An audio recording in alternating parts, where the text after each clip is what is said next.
Il était une fois, dans un petit village appelé Savalou, vivaient deux sœurs nommées Saniya et Houri. Saniya était très belle et dotée d'une voix magnifique, tandis que Houri n'était pas aussi belle que sa sœur Saniya. La raison en était qu'enfant, Houri avait été victime d'un accident domestique où de l'huile lui avait éclaboussé le visage, lui laissant une vilaine cicatrice peu agréable à regarder. Tout le monde aimait et admirait Saniya, mais Houri, la cadette, était généralement ignorée.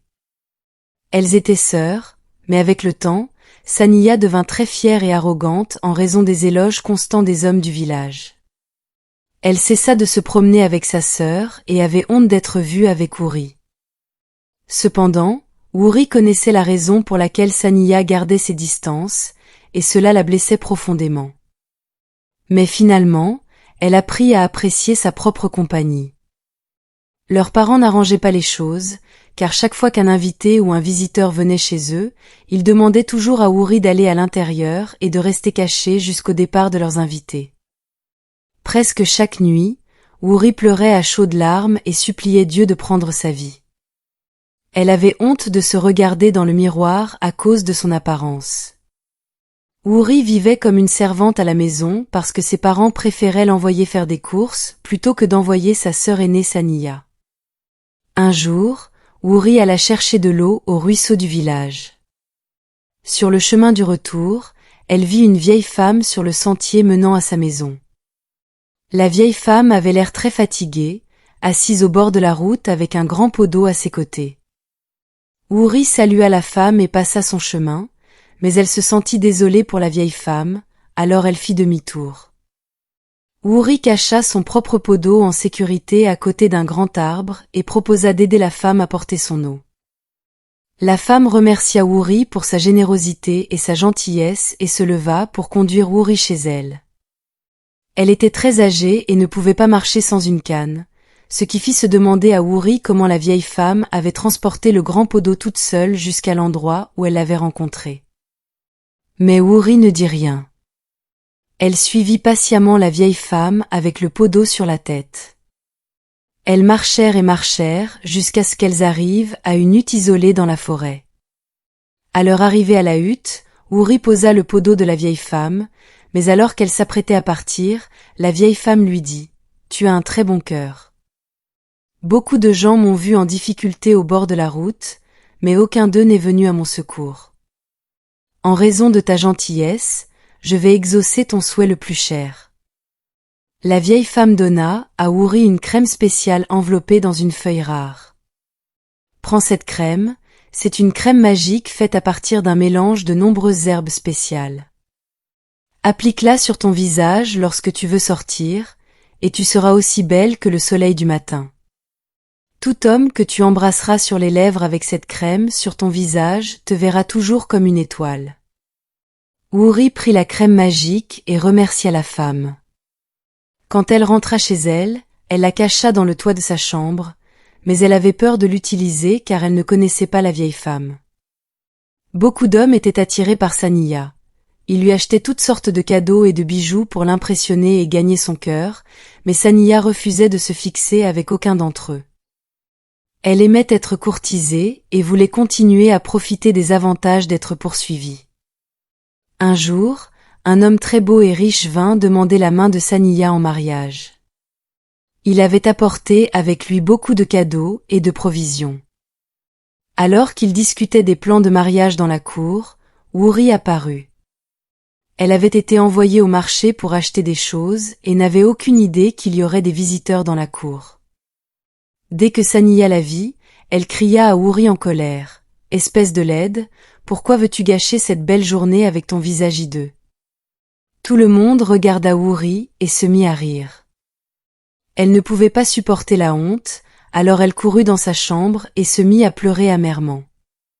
Pendant qu'elle pleurait, elle leva les yeux et se souvint de la crème magique que la vieille femme lui avait donnée des semaines auparavant.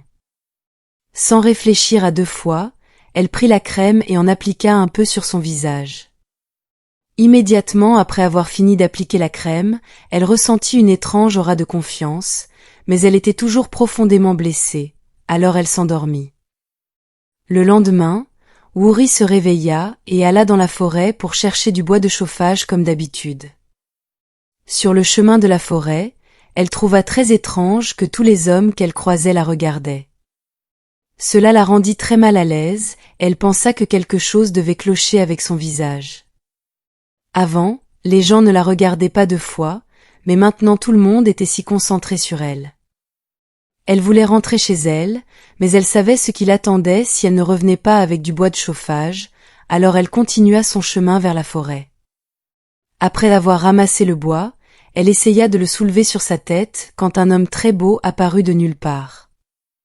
Son nom était Kofi.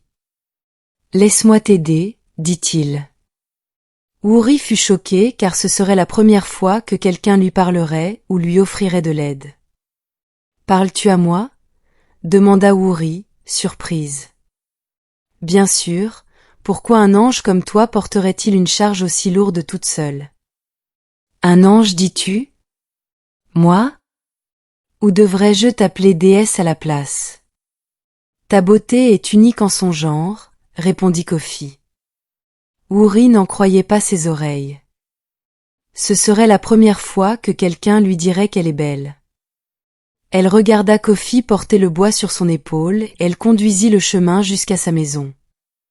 Pendant qu'il marchait, Kofi dit à Woori qu'il l'aimait et qu'il aimerait la connaître davantage. Woori avait l'impression de rêver.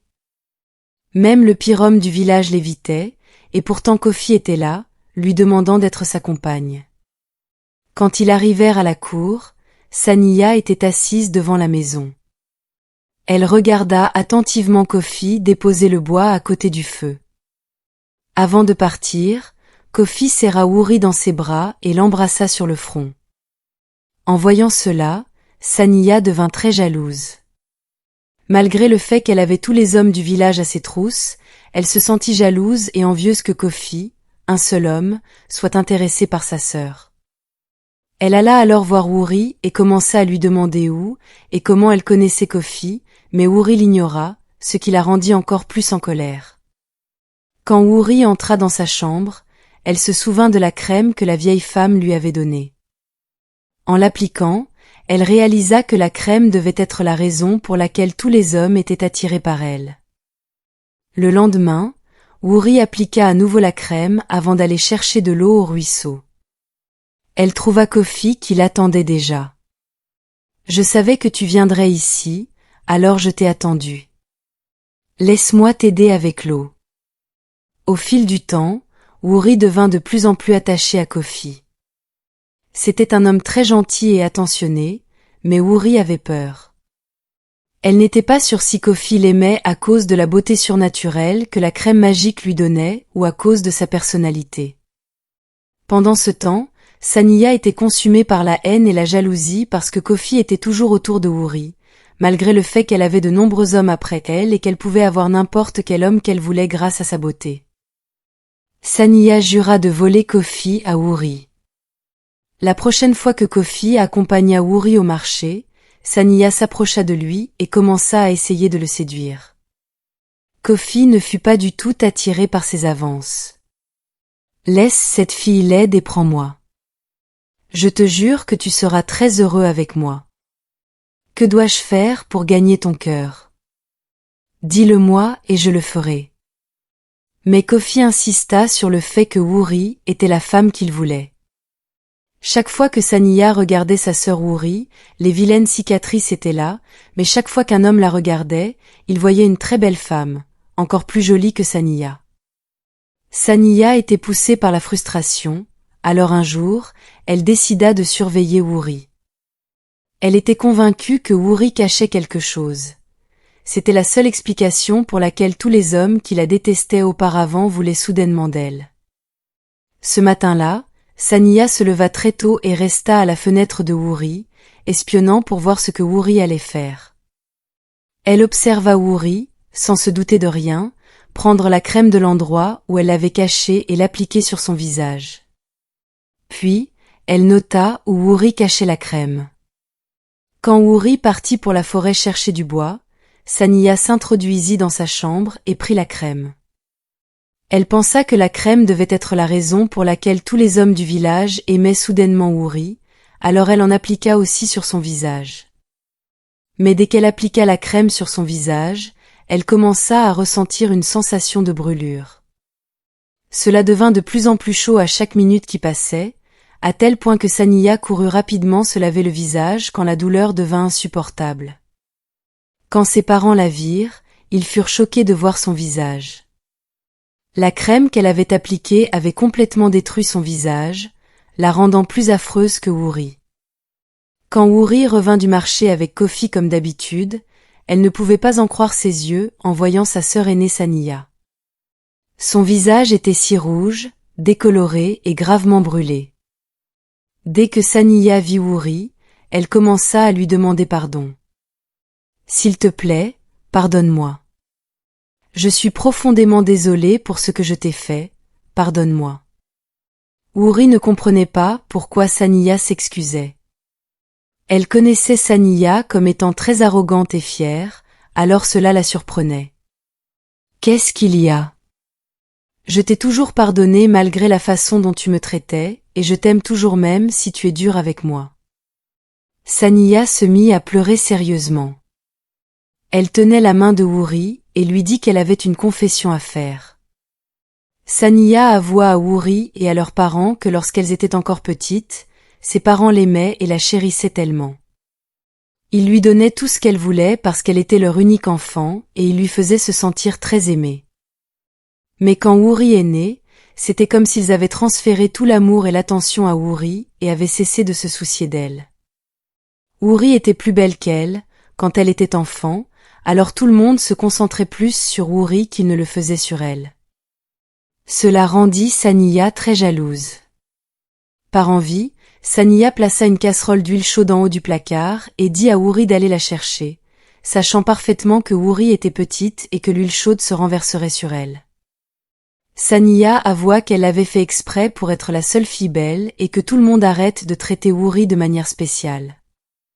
Ils furent tous choqués par la confession de Saniya. Ses parents furent déçus d'elle, mais Houri lui dit qu'elle l'avait pardonné depuis longtemps car c'était du passé. Tous les hommes du village évitèrent Saniya à cause de son visage brûlé, et après avoir entendu ce qu'elle avait fait à sa propre sœur, ils la détestèrent encore plus. Saniya vécut dans la douleur et les regrets pour le reste de sa vie. Houri épousa Kofi, et après que Kofi l'eut embrassée, elle n'eut plus besoin de la crème. Ils eurent de beaux enfants et vécurent heureux pour toujours. La leçon morale de cette histoire est que vous devez apprendre à équilibrer l'amour entre vos enfants. Ne favorisez pas l'un par rapport à l'autre. Montrez à chacun d'eux un amour égal et ne faites de personne votre préféré, car cela ne ferait que créer de la haine entre eux et finalement entraîner des divisions. Soyez toujours bons, même envers les étrangers, car vous ne savez pas d'où viendra votre bénédiction. La beauté est comme une fleur qui fane rapidement. Si vous trouvez quelqu'un qui vous adore et vous aime vraiment, restez avec cette personne et surmontez l'arrogance et l'orgueil qui viennent avec le fait d'être désiré par beaucoup de gens. Merci beaucoup d'avoir regardé jusqu'au bout. Si vous appréciez les histoires qui combinent des leçons morales avec un récit captivant, n'oubliez pas de vous abonner à notre chaîne. Partagez cette vidéo avec vos amis et votre famille. Votre engagement à travers les likes, les partages, les commentaires et les abonnements est profondément apprécié. Nous sommes curieux de savoir d'où vous nous regardez. Veuillez activer les notifications pour être informé lorsque je publie une nouvelle histoire. Donnez-moi le nom de votre village aussi, que je pourrais peut-être utiliser dans mes prochaines vidéos. Jusque-là, soyez bénis et à la prochaine.